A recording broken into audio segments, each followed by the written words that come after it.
It's a city in Spain because my dad was from Spain. Okay. But it turns out there's a lot of Calatayuds in Mexico too. So All right. We are joined live this hour by Carmen Calutayua. She is a poet, a trauma therapist, immigrants' rights activist, advocate, and just finds a way to blend all that work together. So really excited to be joined by her this hour. But first, let's start with the poetry. Carmen, can you share with us a poem? yeah, normally whenever I start a reading, I've done this for years, is a poem by Joy Harjo. It's an old poem by Joy Harjo, and of course, I'm thrilled, like a lot of people, that she has a second term as poet laureate, and our first Native poet in that role. Um, and when I read this poem tonight to myself and realized how I've been reading it for years and years, and it's a short poem, I realized, and we'll get into this, but that I just wanted to dedicate it to my mom.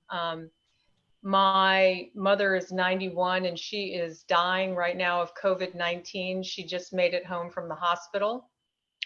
She has hospice care at home in the DC area with my brother. And she's not expected to live but maybe another week or so. And so I kind of feel like this interview and some of the things that I can do tonight will be my way of honoring her. My father was from Spain and adored Mexico and traveled there a lot. My mom was the total opposite. She was Irish and or is Irish, and but she had her own sense of fire, and that's the name of this poem by Joy Harjo. It's from her book What Moon Drove Me to This, and it's called Fire by Joy Harjo. A woman can't survive by her own breath alone. She must know the voices of mountains. She must recognize the foreverness of blue sky. She must flow with the elusive bodies of night winds who will take her into herself. Look at me. I am not a woman. I am the continuance of blue sky. I am the throat of the mountains, a night wind who burns with every breath she takes. Joy Harjo. Wow, thank you. Um, so yeah, so this is gonna we'll try and make it based on what you just said. We'll try and make it good. Give me an opportunity to share more poetry.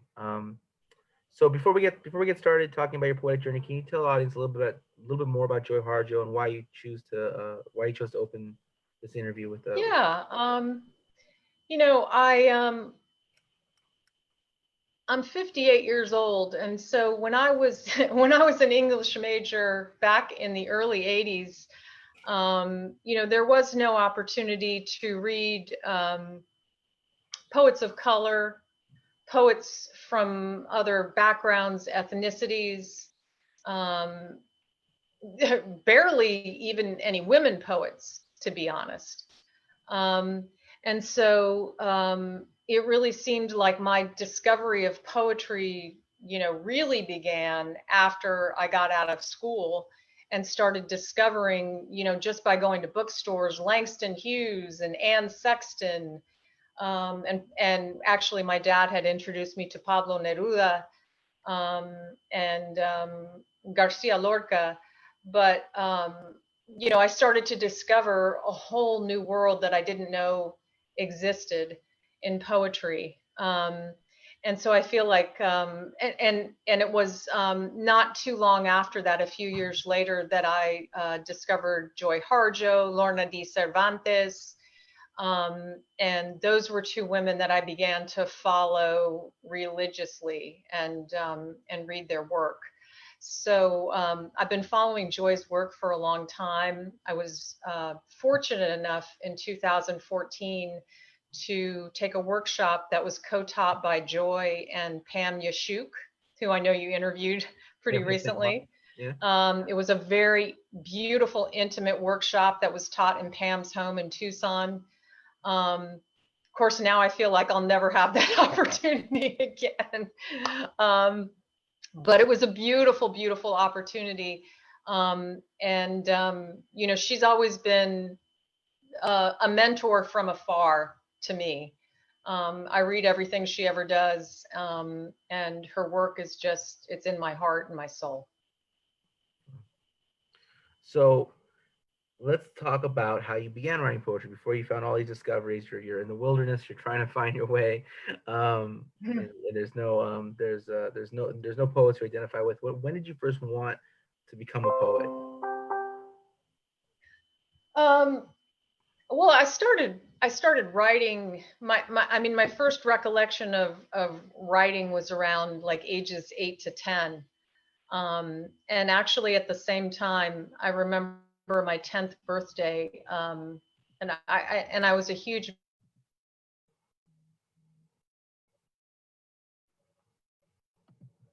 tape recorder with a microphone in the 70s, and I used to read, you know, poems into my cassette tape recorder and record poems, or I would make up voices, or accents, because both of my parents had accents. And so that was much more familiar to me, than so-called American accents. Um, and You know, but that was really my first, and I have to credit my father, who, you know, had several books by Neruda, and read poetry to me. I was fortunate that, the story goes, he taught me to read at age 3, and by age 4 I was reading a newspaper. um, now, do we know if that's true or not? I don't know. It makes a good story. But You know, that's the way my father Juan told it. And so in some ways, those were my first introductions to poetry. And my dad could tell that I loved reading. It was everything to me. And so he bought me some children's poetry books as well. Um, and then, of course, as an adolescent, just started writing on, you know, poems on my own. Started writing in college, won an award of some kind when I was in college. And then it really wasn't until my mid to late 20s, I think, that I started to take it a lot more seriously.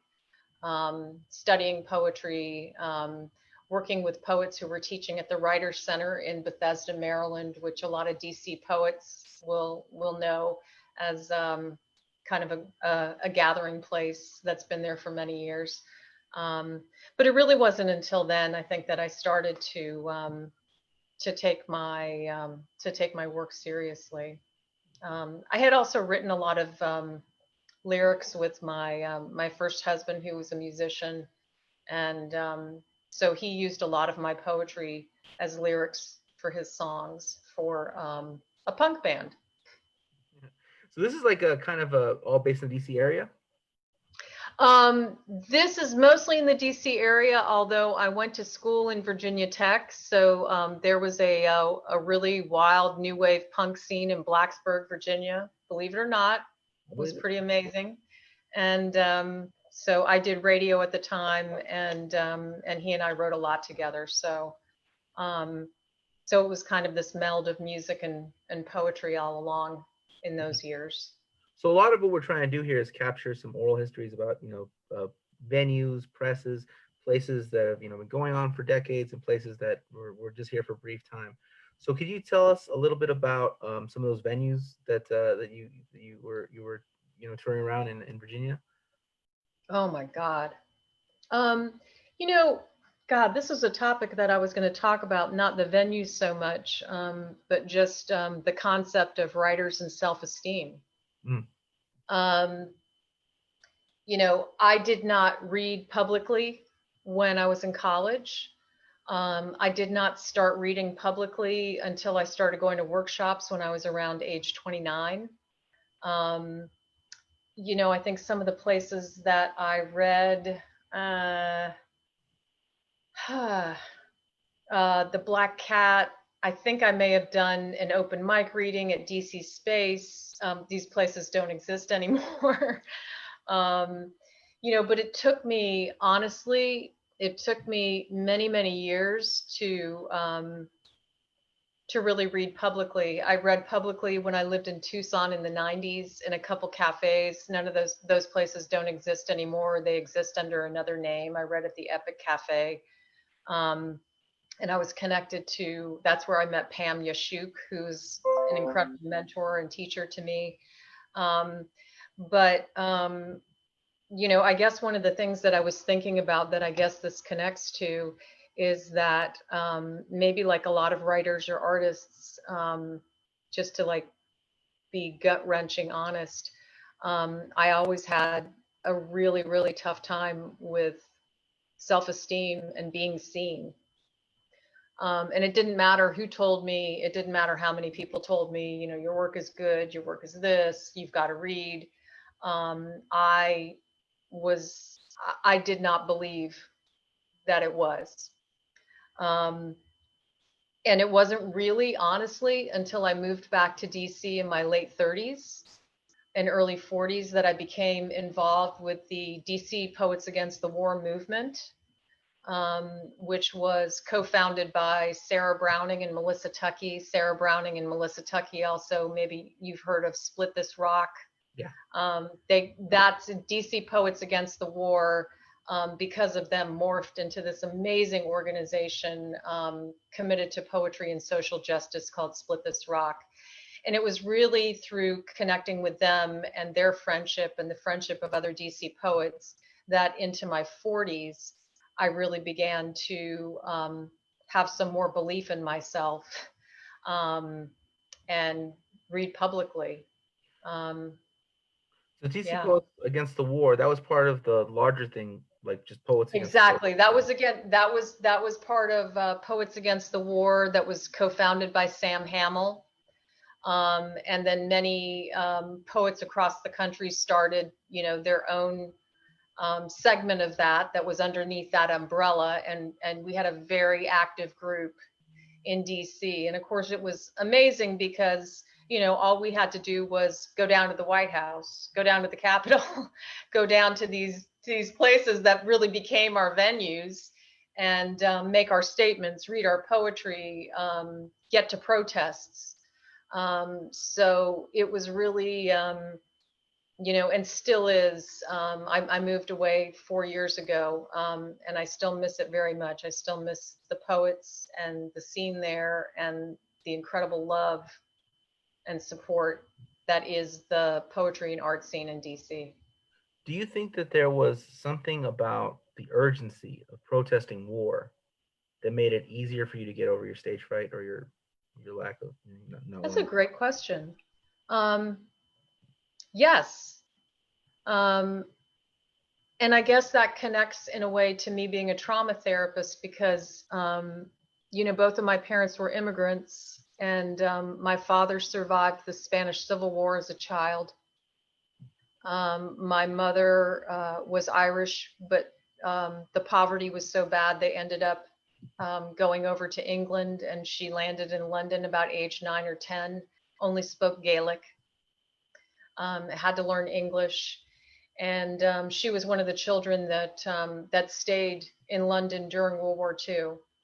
So they were both war survivors. And I didn't understand that, of course, growing up at the time, but I saw um, and learned, and I guess the only way to say it is absorbed um, the effects that it had on them. The effects that the Vietnam War had on them, particularly my father, who lost friends in the Vietnam War, who, when I was brought up, he, sat us down as very young children and said, I just want you to know that if I'm drafted, we are going to Mexico, we're going to Canada, or we're going to Spain. And I just remember that very vividly at probably around age 6 or 7. That okay, wow, if this happens, we're leaving this country. So I think, yes, the answer to your question, the long answer to your question is yes. That lit a fire in me and awoke a lot of trauma and pain that I think has been carried. And that as a trauma therapist, we now know, trauma is handed down through our DNA. It doesn't go away. And I don't say that to be negative. I just say that as a scientific fact. Um, People have been studied. Children of Holocaust survivors and grandchildren of Holocaust survivors have been studied, and no, they did not experience those things, and yet they have the tremendous anxiety and a lot of the symptoms that the children of war or prisoners of war would have. Um, the same thing is true of Native peoples. The same thing is true of immigrants and Mexicanos and Mexicanas. These things, this treatment, the same thing of African Americans and slavery and lynching, these things do not just magically go away. And I think it is incumbent upon all of us to be incredibly aware of the emotions and of the science and of the deep, deep need for healing. In that vein, can you share another poem? Sure. Wow.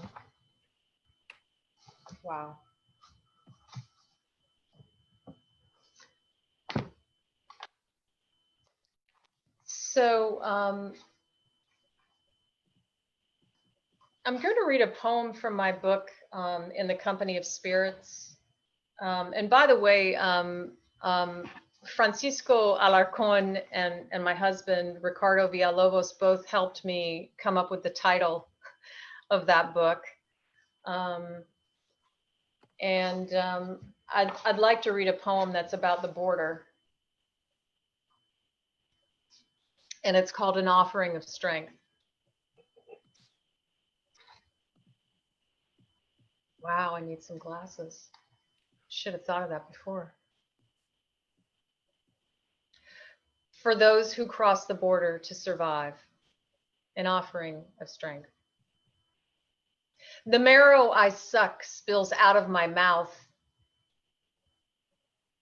in a dark room where the floor is covered with black grass and dying trees that have a story to tell. This is the sorrow I couldn't share before. The border wounds ooze inside of me, and I'm just a vehicle for the United States of pain. But please, don't be afraid, Nogales.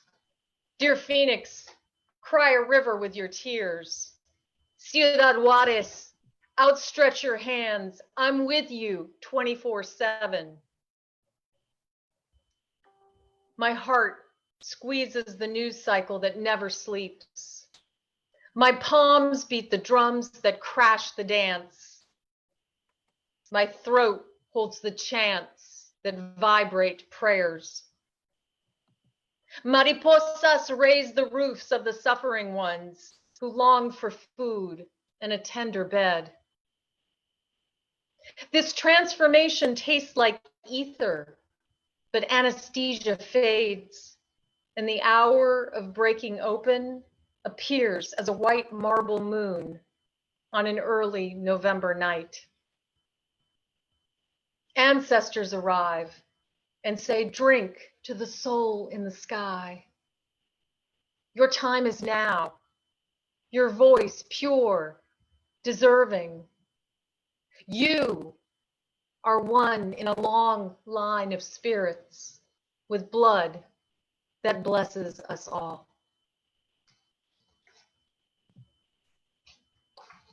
Very, very powerful. So this poem about the border, you and I actually originally met through, you mentioned Francisco Alarcón. You and I actually met through posts responding to SB 1070. Can you tell our audience a little bit about, well, one, can you tell our audience a little about who Francisco Alarcón was, as well as Yes. involvement in SB 1070? I would love to. So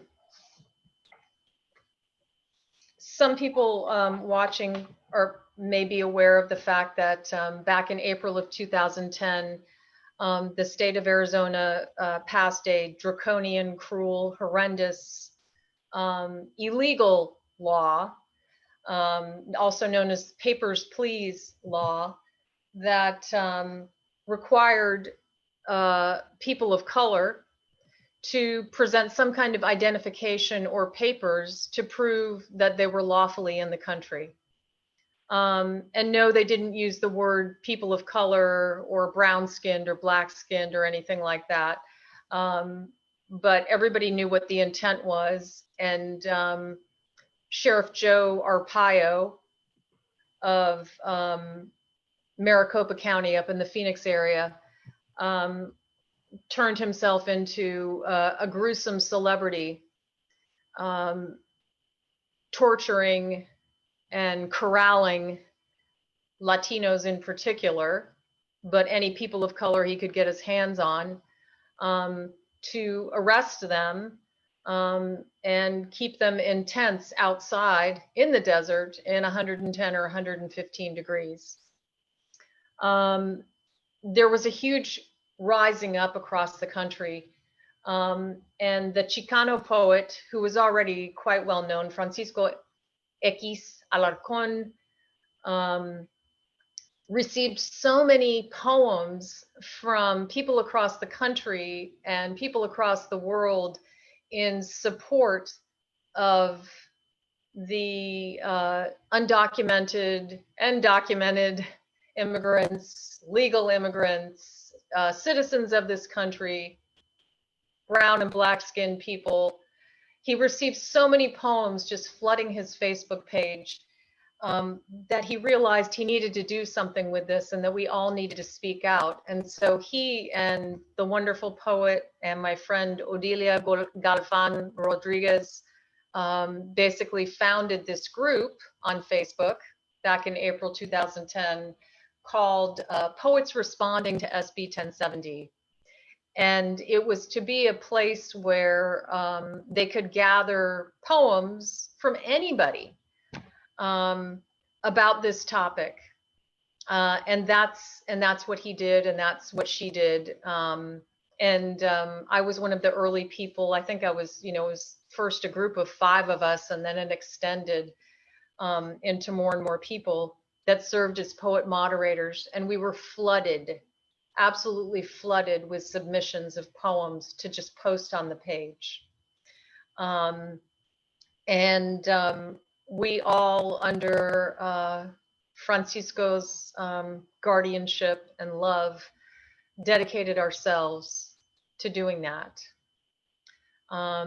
We also hosted an incredible reading at AWP. For those who are not familiar with AWP, Associated Writers Programs, the conference that is usually could be 10 to 12,000 writers across the country that happens every year.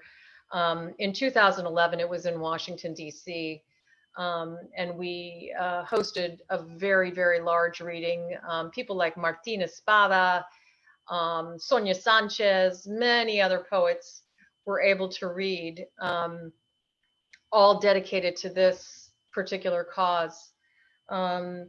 So that's really how the group was founded. And I feel like, that's certainly how I met a lot of poets. Many of the people were, that were submitting were from California and the Southwest, but also from all over the country. And I had the honor of knowing him and being his friend, and for 5 years. And then he unfortunately died of stomach cancer in January of 2016. It happened very quickly. It was very shocking, and still really painful. Yeah. So can you speak a little bit to the anthology that came out by University of Arizona? Why, yes, I can. Oh, there you go. I have it right here. Poetry of Resistance, Voices for Social Justice, edited by Francisco X. Alarcón y Odilia Galvan Rodriguez. This actually got printed with some preview copies before Francisco's death, so that he actually did get to see it. But it did get published and come into the world after he died. And Odilia did, even despite her overwhelming grief, did an amazing job of traveling around the country and sponsoring and appearing at readings, and having different poets appear with her. And the forward for the book is by Juan Felipe Herrera. If for some reason you're not aware of him, he was the poet laureate before Joy Harjo. And actually Francisco Alarcón and Juan Felipe were both in the running to become poet laureate of California. And they were very close friends and had known each other for many years. But this is a beautiful book. It took many, many years for it to actually happen. And at the end, Odilia shepherded it really into the world. And there are many poets in this book who are considered, I suppose, considered unknown, which I love about the book, because that was really the spirit of poets responding to SB 1070, is that, you know, it's not just about you're a well-known poet and you have a book and you're this and that and the other. It was, you're a poet if you wrote something and you feel moved to express it, and we're here to share it. Yeah. I'd love to read one of his poems. Let's hear. Yeah. Yeah. You know, I was going to read a poem from that book, but I have Francisco's new and selected poems from the Other Side of Night, which is an incredible volume, Del Otro Lado de la Noche. And, you know, I wanted to read a poem that, there's so many. Francisco was so prolific.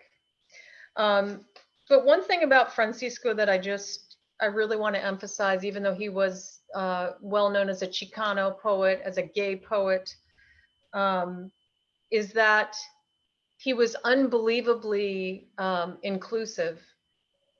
In other words, he was not someone who said, well, you're not Chicano, you're not part of us, or you're not, you know, Mexican, or you're not this, or you're not that. And he emphasized to all of us who worked with him that we love and accept everybody, despite color of their skin, despite their views. I don't know if I've ever met anyone more forgiving and accepting, truly from the heart. And that's how he made me feel. So for me, this poem expresses that about his beautiful heart and personality, and it's called Mestizo. My name is not Francisco. There is an Arab within me who prays 5 times each day behind my Roman nose. There is a Phoenician smiling. My eyes still see Sevilla, but my mouth is Olmec. My dark hands are Toltec. My cheekbones, fierce Chichimec. My feet recognize no border, no rule, no code, no lord, for this wanderer's heart. Beautiful. And I think that exemplifies his love and acceptance, and his incredible non-judgmentalism of others. Yeah. That often astounded me when the rest of us were angry about what was happening. And he seemed to find a way to be an activist and do it with love. Mm. And I Oh, think that's one of the, I'm sorry? no, go ahead. That's, I just, that has stayed with me. Yeah. I want to talk That has, about Odelia in a second, but first, um, this thing with Francisco, he had a real zest for life that I don't think people, yes. unless you met him, you'd know. Because I remember the first time I saw him in person was in Boyle Heights at a reading put together by John Martinez and Abel Salas. Yes. The hotel, were you there? The hotel. No, but I've read with both of them before when I was in California. Yeah, so it was there. Sonia Gutierrez was there. Dave Romero was there. I think Iris Llanos. Yes. And so we had this reading, and this first time I ever seen him, and he was so animated. He was like, "Chicanito, Chicanita," right? I was like, "Oh wow, this guy's got great stage presence." And then Oh, afterwards, yeah. John took us all out for dinners and drinks. And then like I was sitting kind of near him, and he looks over me. He's like, "Have you tried the guacamole?" You know, so it's like that was just him. I thought it was a stage persona, but no, that was him. He had, No, no, that's him. yeah, he had so much life. It was a really incredible guy. Yeah, He was so, yes, he was so passionate about everything. Passionate about poetry, passionate about food, passionate about Mexico, passionate about people, passionate about language and words. Um, yeah, I mean, in some ways, it was hard to keep up with his passion and his love of life. But that was no stage presence. That's truly who he was. yeah. Absolutely. So I wanted to talk a little bit about Odelia and her contributions to both the anthology, but SB 1070 in general, the poets responding. Well, Odelia really did everything with Francisco, and they co-founded the group together. She had already been a poet in the Bay Area for many, many years. She had done a lot of her own writing, and their personalities are obviously very different.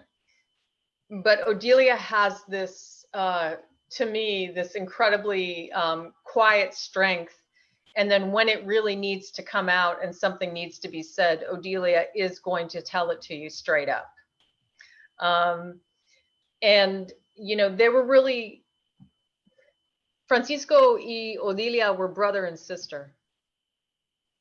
That's the best way that I can say it. I don't speak for her, of course, but I think she would agree with that Francisco was truly her brother, and they worked that way.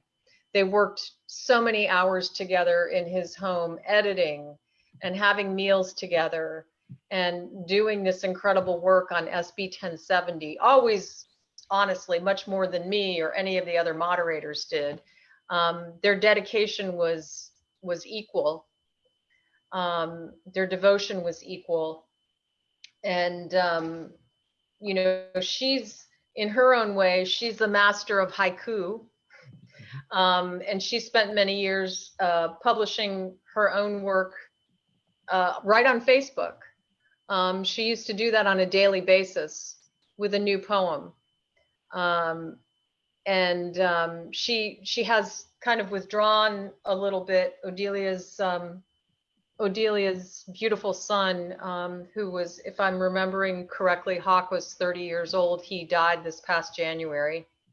And so she has backed off from some of the responsibilities, understandably. But Sonia Gutierrez and Iris De Anda and Sharon Elliott, and of course, Edward Vidar.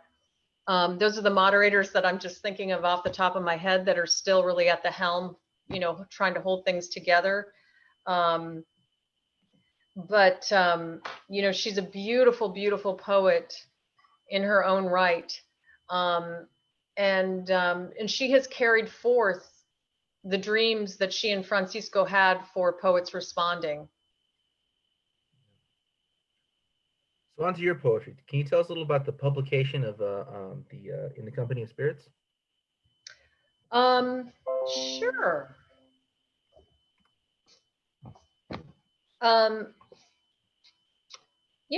I was thinking about it today because it's been so long, and I guess this kind of goes back to that writers and self-esteem issue. I trust I'm not alone in, pouring my guts out about this kind of stuff. And I want to ask you the same question, because I look at you in your videos and I read your work, and I just think, wow, that Matt is so out there and confident and bold, and you don't appear to lack any confidence. And I feel like I'm always faking confidence. But so the book, the manuscript actually, I was fortunate enough that Eduardo Corral, if you're familiar with him, he wrote a blurb. He won the Yale Younger Poets Prize for his first book, Slow Lightning, which is an amazing book. My manuscript was actually a runner-up for the Walt Whitman Award from the Academy of American Poets. And I remember the way that I learned about that was that Eduardo Corral had put a post on Facebook. This is back in 2010, saying, "Oh my God, this is the first Latina to ever, be a runner-up or, get anything with this award." And all I could think was, fuck, I lost. Who cares? Yeah. And of course I felt sorry for myself. Then the book was also a finalist twice for the André Montoya Poetry Prize from Letras Latinas. And you just interviewed somebody who was talking about him. Mm-hmm. Lee Herrick, right? What poet was that? My God. Lee Herrick. Track. Yes. Lee Herrick.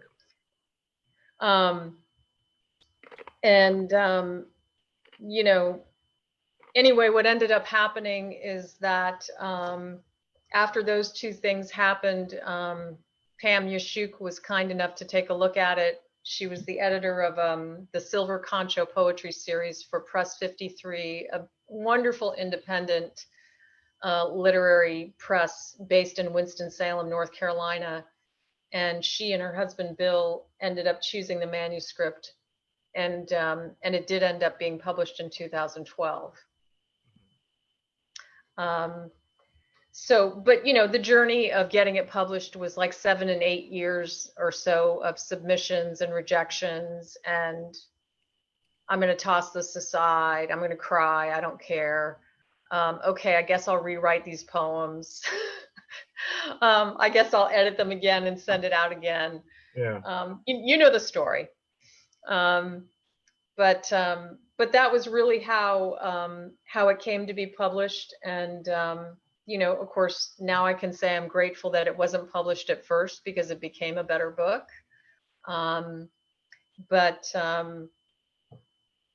Yeah, it was a dream to have a book published, and yet at the same time, I don't think I believed in myself enough to promote it. Just being real honest. Yeah. I didn't believe enough in my work or myself to set up readings and put myself out there the way that you really need to. Yeah.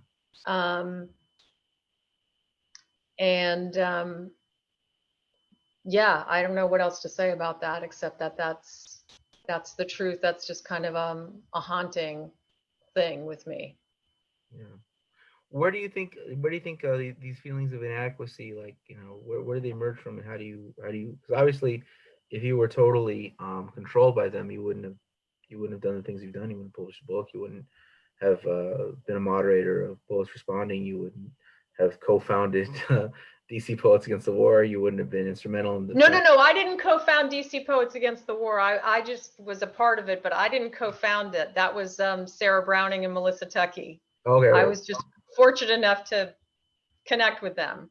You wouldn't be standing in front of the White House with your palm shaking like this if you didn't make it through that. Yeah, you wouldn't be able to do all these things. So it's not just a question. I'm interested in like why you feel that way, but also I'm interested in like what you do to overcome it, because you clearly still get things done. Yeah. Yeah. And I would love to ask you the same question. Not Sure. that you're, go through the same stuff as me at all, but because I know you're coming from a different point of view. Yeah. But I think it comes in fits and starts. Um, I know where it came from. It came from a background of a lot of trauma and abuse. Um, and I think that's just sort of the healing of that is a work in progress, and it probably will be the rest of my life. And it probably has a lot to do with why I'm dedicated to the kind of work that I do. Yeah. Both of my parents experienced a lot of trauma in their families, in addition to war trauma. Some things that I hate to use the word unspeakable, but that's the word that comes to mind. Um, and and then I experienced my own as a result of them, particularly my father. Um, so I think it's just been a huge challenge. And when I look at my life, I guess there are segments of time where I was able to push through, usually with the support of friends. I would give my friends, a lot of my poet friends, especially Nikki Hurd, Sarah Browning, Yael Flossberg. Um, those are just a few people that come to mind. Francisco Alarcon is another one who had such absolute confidence in me, and gave me so much love and support to help me stand up when I was going to fall. Yeah. And I just couldn't hold myself up. I was too depressed. I was too anxious. Um, so how I overcome it, medication, um, support from friends, um, reading other poets, um, knowing that I have to ask for help and support from other people and accept it instead of hiding away. But I still have my moments and times and phases of hiding away. I don't think I'm alone in that when it comes to poets, writers, artists, dancers, whatever your expression of art may be. Um, and I think a lot of us try to make it look good. We look good when we're on the stage or we're talking, um, but that doesn't mean that there's not a lot going on the inside. Yeah. And I should only speak for myself, of course. No, I think that's a pretty common experience. I mean, I don't think it's everybody, but it's just pretty common. What's even more common of though is comedians. Like all of Yes. them are, Oh, all of absolutely. them are. That's like poets probably somewhere like 70 to 80, but comedians like 95 to 98. Like Mm-hmm. it's a much higher. Actually, I think things become their opposites. Those who are making people laugh will go home and cry. Those who, write poetry about this will, really be, at moments swing towards that, pendulums, you know. Yes. Yeah. I mean, Actors actually, have no idea who they are because they're so convinced they are someone else. yes. Yeah. Yeah. I I've had I had one poet, I won't name names, but I did have one teacher at one point who told me that, Carmen, your problem is you go towards the darkness and you need to have more light in your poems. You need to, find the joy. And what I couldn't put words to, um, was that when I'm able to extract a poem that might be a painful story, Yeah. I feel joy. I feel exhilaration. And if I read it or somebody else reads it and goes, damn, or starts crying, I'm Yeah, like, ah, somebody else gets it. Like yeah, I feel relief. I feel like I did what I set out to do.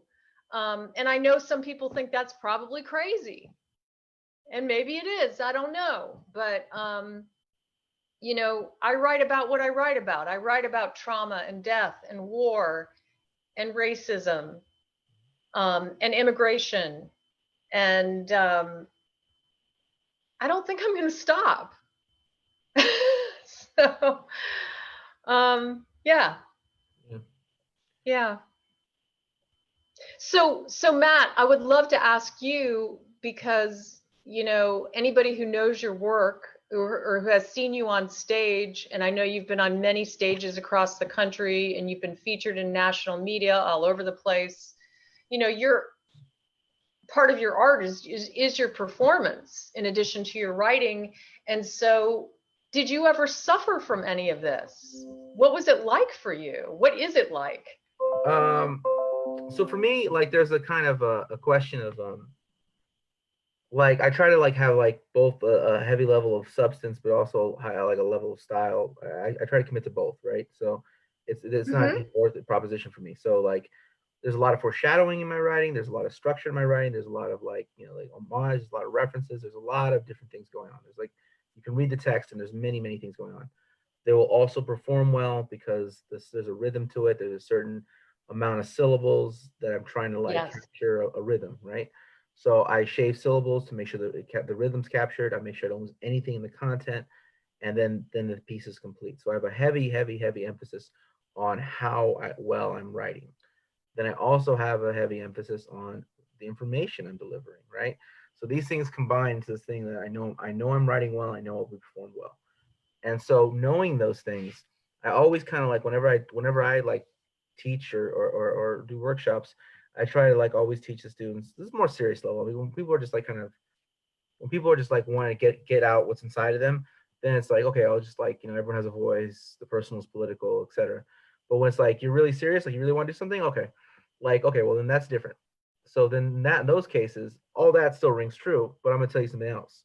You need to develop a style. You need to turn that style into discipline, and that discipline has to become a standard of excellence that you hold yourself to every time.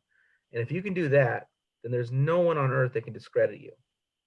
Sadly, Mm, there's also no one on earth that can validate you either because you're the world's leading expert as to why you're good, right? So I know yeah. why I'm good. I know what's good about what I do. I know it better than anybody. I'm the one that did it. Everything I did was intentional. There were no mistakes, right? So like everything I do is I do on purpose. So I know what it is.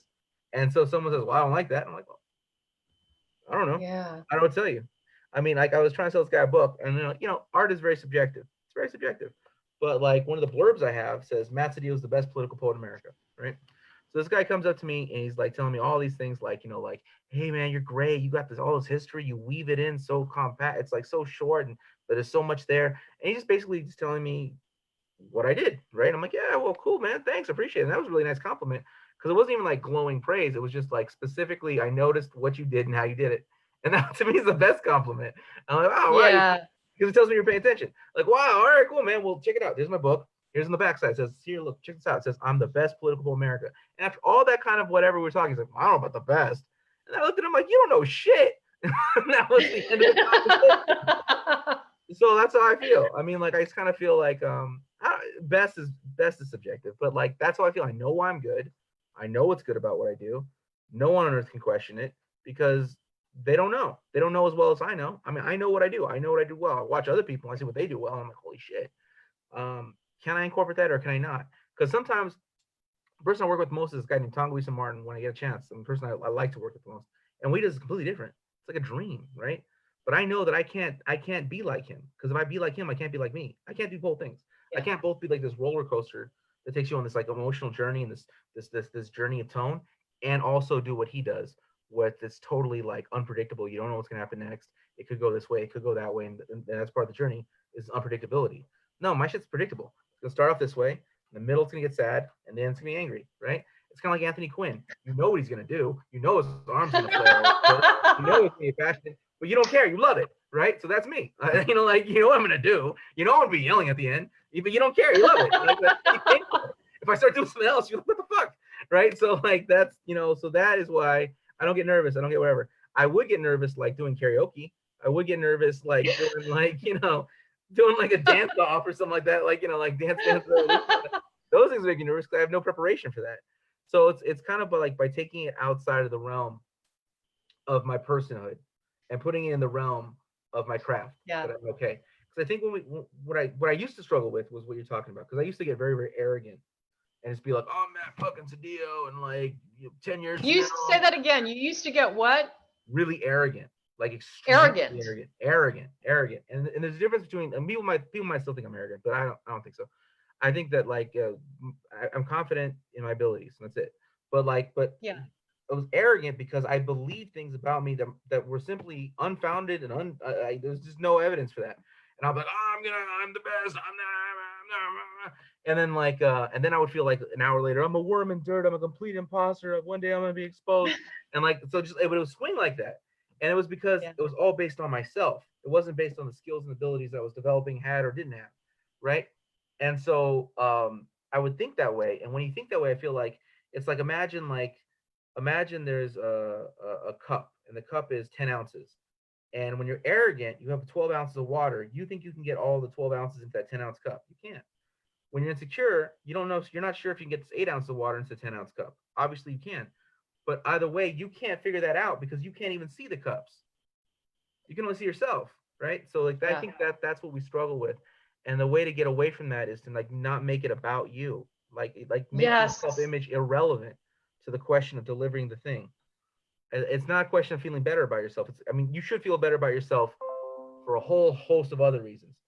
But feeling better about yourself is not relevant to whether or not you're going to perform this poem well in that moment. That's based on your skills.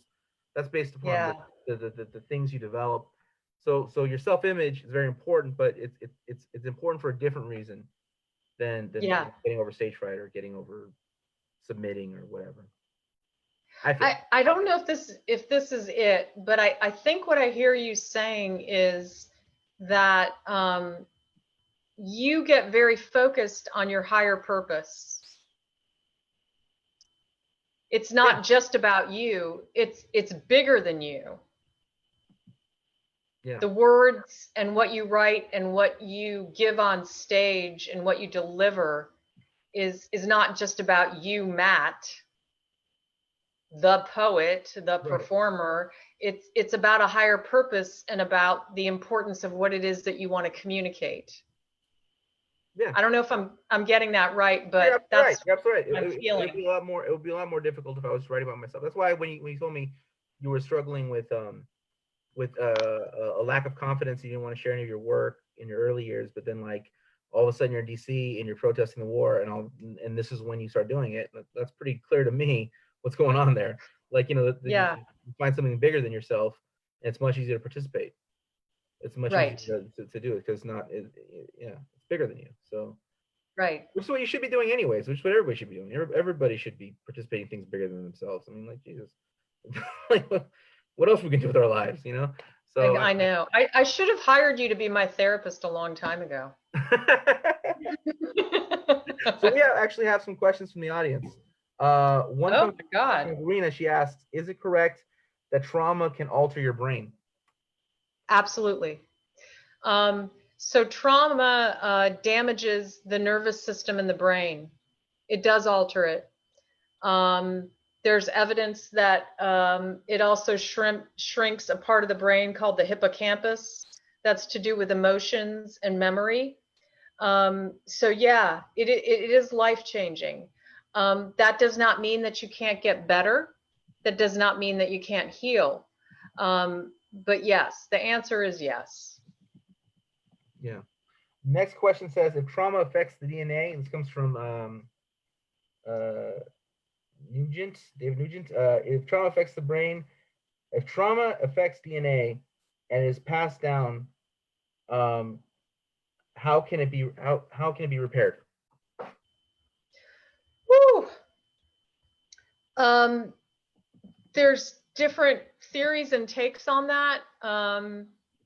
You know, I can tell you what I know and what I've learned, which is that, you know, traumatic memories get stored in a different part of the brain than, you know, normal memories, such as I woke up and I had coffee and a bagel for breakfast.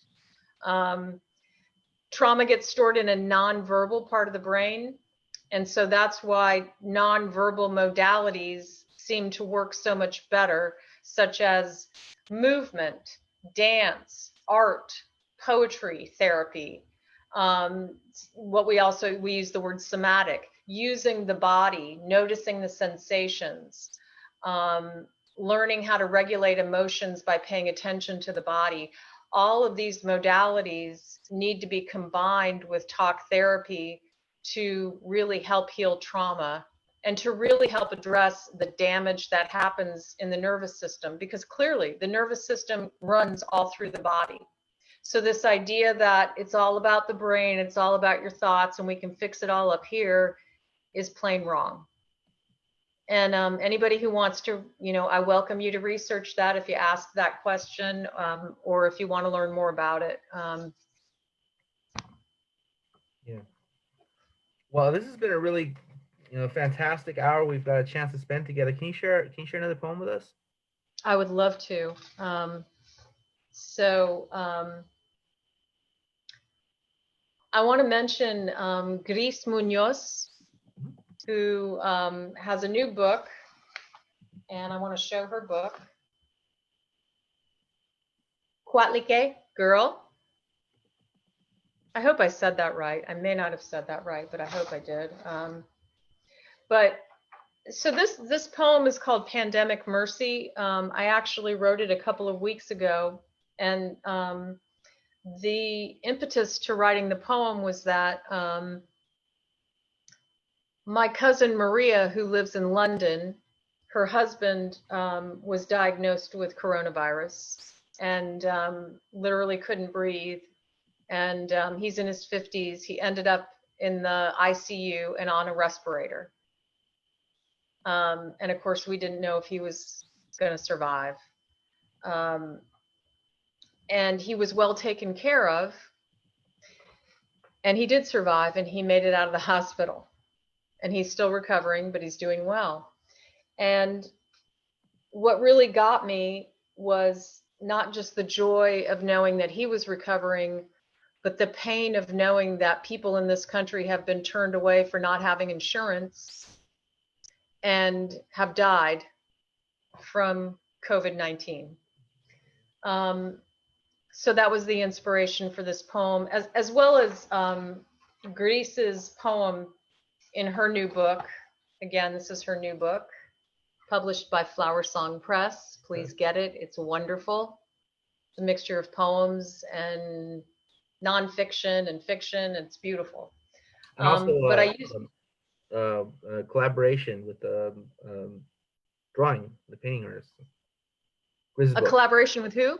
I can't remember their names right now, but the sketches and drawings in there. Oh my God, I forgot to mention that. That's right. That's terrible. That I forgot.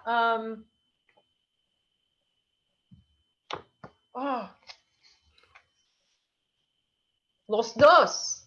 There we go. The husband and wife duo of Frontera graphic artists Ramon and Christian Cardenas. Yes, the illustrations in here are absolutely wonderful. And so the line that inspired me somehow was, she has a short poem in here called Mercy. And the first line of the poem is, "We seek mercy and not grace." And that really struck me, because I thought, when I think of Trump and when I think of this whole situation that we're in, I'm not even looking for any grace. But for God's sake, could you please give us some mercy? And so that's kind of where this poem comes from. It was, I should also say, it was published in Headline News and also by the Black Earth Institute about 2 weeks ago. Okay. Pandemic Mercy. We seek mercy and not grace. Gris Munoz. We lived to ride the sun like a carousel, never knowing when we would fall off. Tonight, we seek solace in stars. Trust we'll see them despite the fog of illness after the hospital turned you away. I claw your chest open to let moonlight into your lungs. Watch alveoli crawl across the stage beneath your ribs. It's still a beautiful show. Hum to myself as I wait for you to breathe a recognizable rhythm. Melancholy, the heat of fever. Melancholy, the bark of the towering palm. Melancholy, the souls who asked us to turn around hundreds of years ago. This nation loves money, ignores body counts. We have slept with damage since our beginning. The dead spin in the sky, fly above suffering, whisper, "Don't refuse me now," after sun busts the horizon. You create a gurgling sigh, and I know that even with hope in this kind of country, we are on our own. There are no working wings, just wandering for mercy.